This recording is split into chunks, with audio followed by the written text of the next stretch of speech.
Dear students, welcome back. आज के इस पार्ट में हम कवर करेंगे क्वेश्चन 41 से लेकर 60 तक। तो स्टार्ट करते हैं।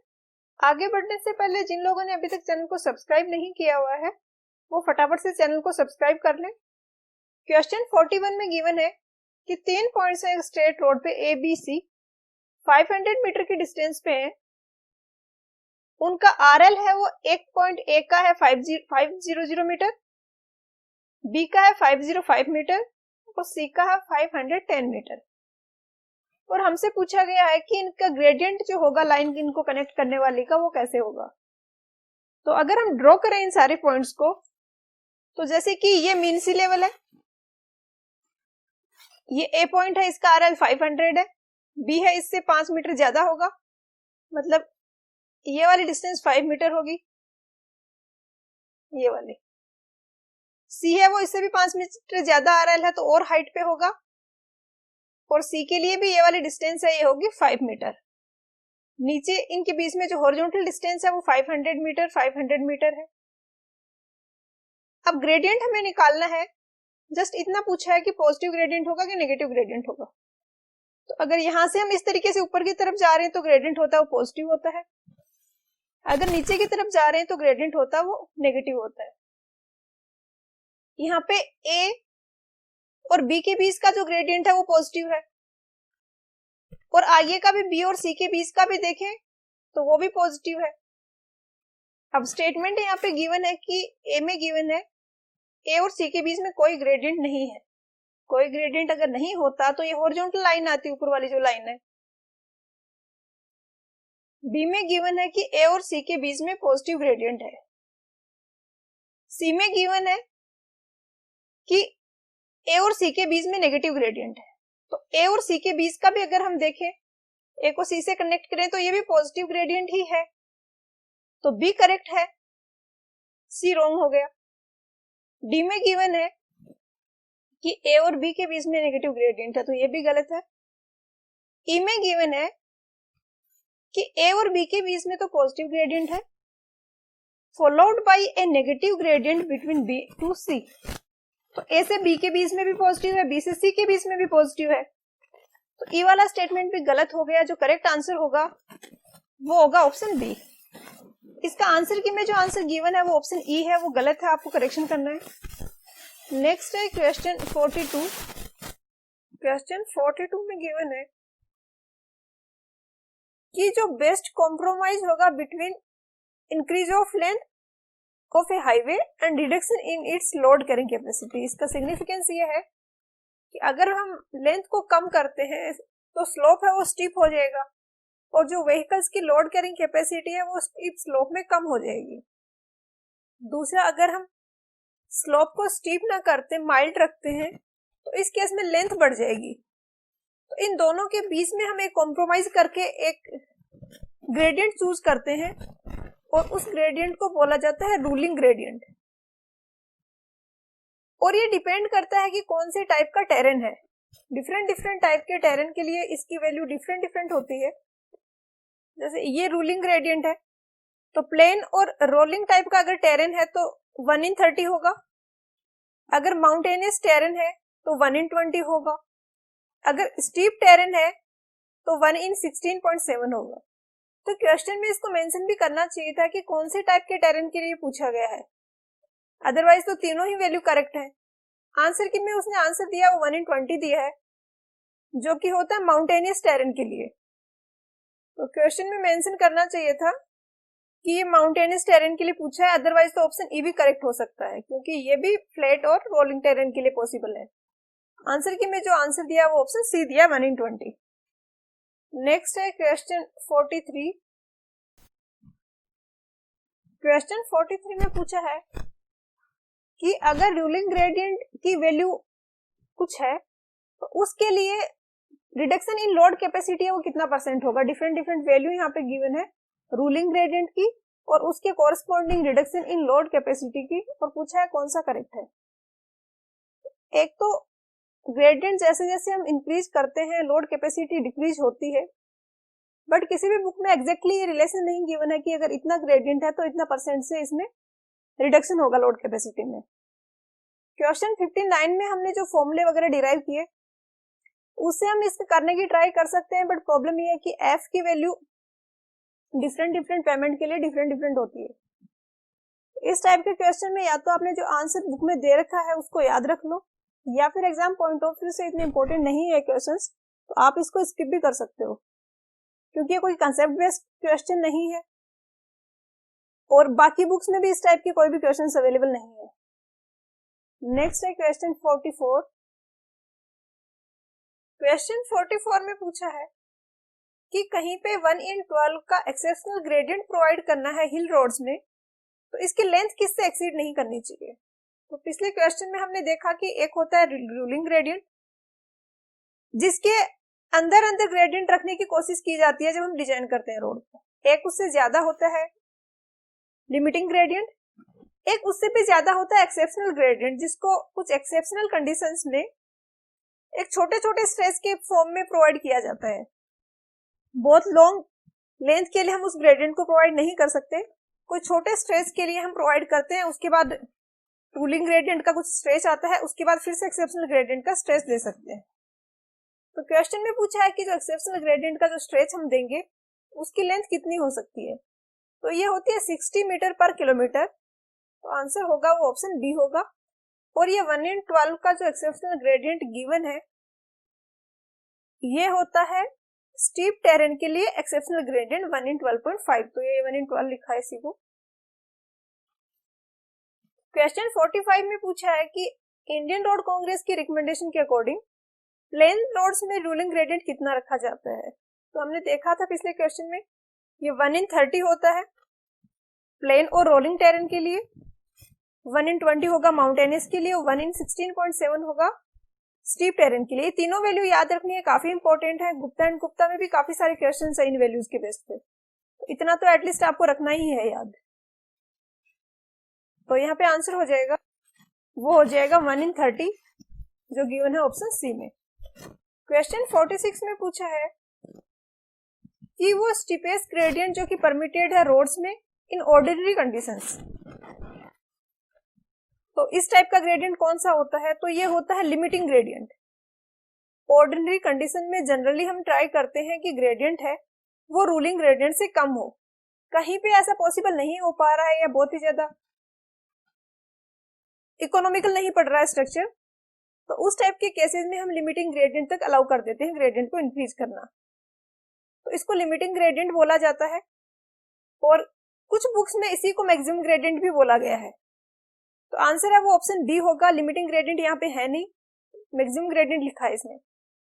और इस क्वेश्चन में थोड़ा सा आपको कंफ्यूजन हो सकता है क्योंकि लैंग्वेज डिफर कर जाती है थोड़ी बहुत। अगर आप खन्ना एंड जस्तो की बुक में देखोगे तो उसने रूलिंग ग्रेडियंट को ही मैक्सिमम ग्रेडियंट बोला है, लेकिन लॉजिकली देखा जाए तो रूलिंग तो है बट हम लिमिटिंग तक भी अलाउ करते हैं नो ऑर्डिनरी कंडीशंस में। एक्सेप्शनल ग्रेडियंट हम एक्सेप्शनल कंडीशंस में अलाउ करते हैं, बट रूलिंग ग्रेडियंट से ज्यादा लिमिटिंग ग्रेडियंट भी हम अलाउ करते हैं ऑर्डिनरी कंडीशंस में। तो मेरा पर्सनल ओपिनियन ये है कि इस टाइप के क्वेश्चन जो है उसमें एक तो जहां से क्वेश्चन फ्रेम किया गया वो काफी मैटर कर जाता है। तो यहाँ पे आंसर भी ऑप्शन बी गिवन है, और जो आहूजा की एक बुक है ट्रांसपोर्टेशन की उसके अकॉर्डिंग एग्जैक्टली ये गिवन है कि ये मैक्सिमम ग्रेडियंट होता है जो लिमिटिंग वाला ग्रेडियंट है, तो आंसर है वो ऑप्शन बी होगा। नेक्स्ट है क्वेश्चन 47 में मुझे मिस्टेक लग रही है, इसमें पूछा है कि कोई any gradient in road is said to be exceptional gradient. किसी भी ग्रेडियंट को एक्सेप्शनल ग्रेडियंट कब बोल सकते हैं, तो एक्सेप्शनल ग्रेडियंट है ये रूलिंग ग्रेडियंट से भी ज्यादा होगा और लिमिटिंग ग्रेडियंट से भी ज्यादा होगा। यहाँ पे जो आंसर की मैं आंसर दिया है वो इसने डी दिया है, बट डी नहीं है। मिनिमम ग्रेडियंट जो होता है वो हम ड्रेनेज के लिए प्रोवाइड करते हैं, तो इससे कम एक्सेप्शनल ग्रेडियंट नहीं होता है। जो जनरल डेफिनेशन एक्सेप्शनल ग्रेडियंट की वो है कि वो रूलिंग और जो लिमिटिंग वाला है उन दोनों से ज्यादा होता है, तो लिमिटिंग तो यहाँ पे ऑप्शन में है नहीं, तो फिर आंसर है वो मेरे अकॉर्डिंग ऑप्शन ए होना चाहिए। इस टाइप के क्वेश्चंस में एक्चुअली एग्जामिनर किस टाइप से सोचता है वो भी काफी मैटर कर जाता है, बट मैंने कुछ रेफरेंसेस देखे उनके हिसाब से मुझे जो बेस्ट सुटेबल आंसर लग रहा है वो ऑप्शन ए लग रहा है। ट्रांसपोर्टेशन की एक बुक जो आहूजा की है उसमें ये भी लिखा हुआ है कि मिनिमम ग्रेडियंट से कम है तो भी उसको एक्सेप्शनल ग्रेडियंट बोलते हैं। बट स्टैंडर्ड जो डेफिनेशन एक्सेप्शनल ग्रेडियंट की जो बुक्स में गिवन है, जो एनपीटीईएल की वेबसाइट में गिवन है, वो यही है कि ये रूलिंग और लिमिटिंग दोनों से ज्यादा होता है और एक छोटे स्ट्रेस में हम इसको प्रोवाइड करते हैं। तो मेरे अकॉर्डिंग इसका आंसर है वो ऑप्शन ए होगा। नेक्स्ट है क्वेश्चन 48। क्वेश्चन 48 में गिवन है कि फ्लोटिंग ग्रेडियंट जो जनरली हम प्रोवाइड करते हैं वो कहाँ पे करते हैं। तो इसका एज बुक्स में मेंशन नहीं किया गया है और हम कहीं पे अगर ग्रेडियंट हमें निकालना है, डिजाइन करना है, तो हम फ्लोटिंग ग्रेडियंट के अकॉर्डिंग नहीं करते हैं। बट मुझे इस क्वेश्चन का जो समझ आ रहा है वो ये है कि फ्लोटिंग ग्रेडियंट वो ग्रेडियंट होता है उसमें अगर डाउन स्लोप में गाड़ी जा रही है, जैसे इधर से व्हीकल कोई जा रहा है, तो ये स्लोप इस टाइप से एडजस्ट किया जाता है कि इस व्हीकल की स्पीड ना तो इंक्रीज होगी ना डिक्रीज होगी, ये कांस्टेंट स्पीड से चलता रहेगा। तो उस ग्रेडियंट को बोला जाता है फ्लोटिंग ग्रेडियंट। कांस्टेंट स्पीड से इसलिए चल रहा है कि जितना इसमें अट्रैक्टिव फोर्स चाहिए उतना इसको मिल रहा है जो ग्रेविटेशनल फोर्स है उसके एक कंपोनेंट के कारण। तो ये तो जनरल डेफिनेशन फ्लोटिंग ग्रेडियंट्स की अवेलेबल है, बट हम इसको कहाँ पे प्रोवाइड करते हैं इसके बारे में कुछ नहीं रेफरेंस अवेलेबल है। यहाँ पे आंसर दिया है वो वैली कर्व्स का दिया है और वो पॉसिबल हो भी सकता है कि यहाँ पे कोई व्हीकल है तो हम चाहते हैं कि यहाँ से यहाँ तक जाने में इसको पेट्रोल ना खर्च करना पड़े, तो उस केस में पॉसिबल है कि वैली कर्व में अगर हम ये फ्लोटिंग ग्रेडियंट दे देते हैं तो कहीं पे भी गाड़ी को एक्सीलरेट करने की या उसको स्पीड कम करने की कुछ रिक्वायरमेंट नहीं होगी। अगर रोड फ्री है तो ये कांस्टेंट स्पीड से चलती रहेगी। तो आई थिंक इसलिए इसका आंसर इसने दिया है वो ऑप्शन डी दिया है। ये वैली कर्व होता है तो आपको पता ही होगा, और ये वाला होता है ये समिट कर्व होता है। तो वैली कर्व स्टार्ट होता है वहां पे डाउन स्लोप आता है। नेक्स्ट है क्वेश्चन 49। क्वेश्चन 49 में पूछा है कि किसी व्हीकल का प्रोजेक्टेड एरिया है स्क्वायर मीटर में, वो ए है, स्पीड है वो व्हीकल की किलोमीटर पर आवर में v है, और c है उसको ही कांस्टेंट है, तो विंड रेजिस्टेंस कितना होगा। तो कोई व्हीकल अगर मूव कर रहा है तो विंड के कारण उस पर एक रेजिस्टेंस आएगा, और इसका फॉर्मूला आपको डायरेक्टली याद रखना है, ये होता है सी ए वी स्क्वायर, वेलोसिटी के स्क्वायर के प्रोपोर्शनल होता है और c और a के डायरेक्टली प्रोपोर्शनल होता है। तो आंसर होगा वो ऑप्शन डी होगा। नेक्स्ट है क्वेश्चन 50। क्वेश्चन 51 में गिवन है कि कोई व्हीकल है जिसका वेट है वो W है, अपग्रेड का स्लोप है वो 1:s है, तो और ट्रैक के अलोंग जो कोफिशिएंट ऑफ रेजिस्टेंस है, जो फ्रिक्शन कोफिशिएंट है वो म्यू है, तो ट्रैक्टिव फोर्स कितना होगा। तो एक तो एग्जाम पॉइंट ऑफ व्यू से क्वेश्चन इंपॉर्टेंट नहीं है क्योंकि क्वेश्चन में मिस्टेक है। यहाँ पे वेट इसने W दिया है बट ऑप्शन सारे हैं वो P की टर्म में है, तो इस टाइप के क्वेश्चंस एग्जाम में कैंसिल होंगे या फिर सबके लिए बोनस होगा। अगर आपको इसका कंसेप्ट जानना है फिर भी कि इस टाइप के क्वेश्चन अगर आए तो उसको कैसे सोल्व करें, तो मैं उसका कंसेप्ट आपको बता देती हूँ। जैसे कि ये कोई व्हीकल है जो एक अपग्रेड पे मूव कर रहा है, इस अपग्रेड का एंगल है वो अल्फा है, हाइट में जो L लेंथ में हाइट अचीव हो रही है वो h है, तो यहाँ पे 10 अल्फा होगा h/L, जिसको मैं I से डिनोट कर रही हूँ यहाँ पे। यहाँ पे इस तरीके से W लगेगा, इसको हम अगर mv व्हीकल का मास है तो mvg लिख सकते हैं W की जगह। इसका एक कंपोनेंट इधर परपेंडिकुलर डायरेक्शन में आएगा, एक इधर पैरेलल डायरेक्शन में आएगा। ट्रैक्टिव फोर्स होता है इधर की डायरेक्शन का कंपोनेंट, तो इधर जितने भी फोर्सेस टोटल लग रहे हैं उन सबका सम होगा वो ट्रैक्टिव फोर्स के इक्वल होगा। अब इधर की डायरेक्शन में एक तो फोर्स ये लग रहा है mvg sin अल्फा, इसके अलावा इधर ये जो फोर्स लग रहा है परपेंडिकुलर वाला mvg cos अल्फा, इसके कारण एक फ्रिक्शनल फोर्स आएगा इस डायरेक्शन में, और वो फ्रिक्शन फोर्स होता है म्यू इंटू एन। एन यहाँ पे नॉर्मल रिएक्शन है जो कि इस स्पेशल केस में है mvg इंटू cos अल्फा, तो इसको हमने f से मल्टीप्लाई कर दिया तो ये फ्रिक्शन फोर्स आ गया। ये भी इधर की डायरेक्शन में एक्ट करेगा mvg cos alpha into f। अब हम एक इक्वेशन लिख सकते हैं कि इन दोनों का जो सम होगा वो इक्वल होगा ट्रैक्टिव फोर्स के। तो mvg को मैं w से रिप्लेस कर रही हूँ क्योंकि क्वेश्चन में हमें w की फॉर्म में गिवन है।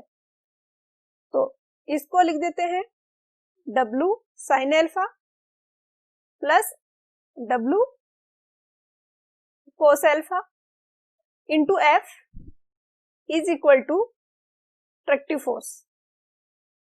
अल्फा है वो स्लोप है, बहुत ज्यादा नहीं होगी इसकी वैल्यू। अगर इसकी वैल्यू कम है तो हम एक अजम्पशन लिख सकते हैं कि साइन अल्फा को हम टेन अल्फा लिख सकते हैं जो कि इक्वल है आई के, और कोस अल्फा को हम 1 लिख सकते हैं। अगर 0 के आसपास हुआ, 1 डिग्री 2 डिग्री हुआ तो बहुत छोटी सी ये 1 के आसपास कुछ वैल्यू आएगी, क्योंकि कोस 0 है वो 1 होता है तो ये 1 से थोड़ा सा कम होगा। तो ये इक्वेशन बन जाएगी w into I plus w cos alpha की जगह 1 into F is equal to T. w अगर बाहर लें तो i प्लस एफ आ जाएगा अंदर, और बाहर ये आ जाएगा इज इक्वल टू टी। अगर इनमें रिलेशन निकालना है तो w आ जाएगा t upon i plus F. अगर स्लोप है वो जो जनरल फॉर्म होता है 1:s, उसका मतलब ये होता है कि ये अगर s है तो ये जो स्लोप में हाइट में गेन होगा ये 1 होगा। उस केस में i की जगह फिर हम 1/s करेंगे रिप्लेस। अगर इसका उल्टा इस तरीके से गिवन है कि ये 1 है, हॉरिजॉन्टल अगर हम 1 मूव कर रहे हैं तो इधर जो आ रहा है ये s आ रहा है। अगर l की जगह 1 है तो h की जगह s होगा। तो इस केस में tan अल्फा i जो है उसकी वैल्यू हो जाएगी s अपॉन 1, तो i s के इक्वल होगा। तो इसको हम रिप्लेस कर सकते हैं t w is equal to T s plus F. Question में f की जगह म्यू दिया हुआ है तो यहाँ म्यू आ जाएगा। तो ये फाइनल इक्वेशन बनेगी। और यहाँ पे जो आंसर की में आंसर दिया है वो इसने d दिया है, तो d तो वैसे भी पॉसिबल नहीं है। s है वो स्लोप है तो ये यूनिटलेस होगा, और t है ये फोर्स की यूनिट होगी, तो इनको हम ऐड नहीं कर सकते। ये डिराइव्ड इक्वेशन है, कोई इंपेरिकल इक्वेशन नहीं है कि यूनिट्स मैच ना कर रही हो लेफ्ट हैंड साइड और राइट हैंड साइड की। तो ये नहीं हो सकता, ये भी नहीं हो सकता, ये भी नहीं हो सकता, क्योंकि ये तो यूनिटलेस है तो इधर की साइड भी यूनिटलेस आना चाहिए। s यूनिटलेस है बट नीचे फोर्स आ रहा है तो ये फोर्स इनवर्स की यूनिट आएगी इधर की साइड। तो a और b जो है ये दोनों पॉसिबल है। इसमें जो हमारा आंसर आया है वो ये आया है जो ऑप्शन बी में गिवन है। पर ध्यान आपको ये रखना है कि स्लोप इस तरीके से होगा, इसमें 1 ये होगा और s ये होगा, तो ये इक्वेशन बनेगी। अगर इसका उल्टा हुआ तो फिर 1/s आएगा। तो ये इसके पीछे का कंसेप्ट है। नेक्स्ट है क्वेश्चन 52। क्वेश्चन 52 में पूछा है कि जब हम ट्रैक्टिव फोर्सेस कैलकुलेट करते हैं तो एस्फाल्ट रोड के लिए जो प्रोबेबल वैल्यू है coefficient of traction friction mu वो कितनी एज्यूम की जाती है। तो ये वैल्यू डिपेंड करती है टाइप ऑफ मटेरियल हम कौन सा यूज कर रहे हैं। एस्फाल्ट के लिए हम 0.01 लेते हैं, कोई WBM रोड है गुड कंडीशन में तो वो 0.025 लेंगे, और ग्रेवल और अर्थ रोड के लिए इसको 0.046 लेंगे। तो हमसे एस्फाल्ट की पूछिए तो 0.01 जिसको हम लिख सकते हैं 1/100। तो यहाँ पे आंसर हो जाएगा वो ऑप्शन डी हो जाएगा। नेक्स्ट है क्वेश्चन 53। क्वेश्चन 53 में पूछा है कि किसी रोड पे अगर हम आउटर एज को रेज कर देते हैं with respect to inner edge तो इसको क्या कहते हैं। तो ये होता है सुपर एलिवेशन। जैसे कि ये कोई कर्व्ड रोड है और इधर से किसी व्हीकल को क्रॉस करना है, तो ये कर्व की फॉर्म में है तो इसके सेंटर की तरफ एक फोर्स रिक्वायर्ड होगा हमें, सेंट्रीफ्यूगल फोर्स, तभी ये कर्व इस शेप में ट्रेवल कर पाएगा। और कर्व के लिए जो सेंट्रीफ्यूगल फोर्स रिक्वायर्ड है वो प्रोवाइड करने के लिए हम इस तरीके से कुछ रेज कर देते हैं आउटर एज को। ये आउटर एज है तो इसको रेज कर दिया। अब ये अगर व्हीकल है तो इसका ग्रेविटेशनल फोर्स होगा डाउनवर्ड, जिसका एक कंपोनेंट आएगा इधर, एक आएगा इधर, तो ये सेंटर की तरफ आ रहा है तो ये सेंट्रीफ्यूगल फोर्स प्रोवाइड करेगा। तो इसको सुपर एलिवेशन बोलते हैं, कैंट भी इसी को बोलते हैं और बैंकिंग भी बोला जाता है। तो तीनों सेम के ही नाम है, तो आंसर हो जाएगा ऑप्शन डी। नेक्स्ट है क्वेश्चन 54।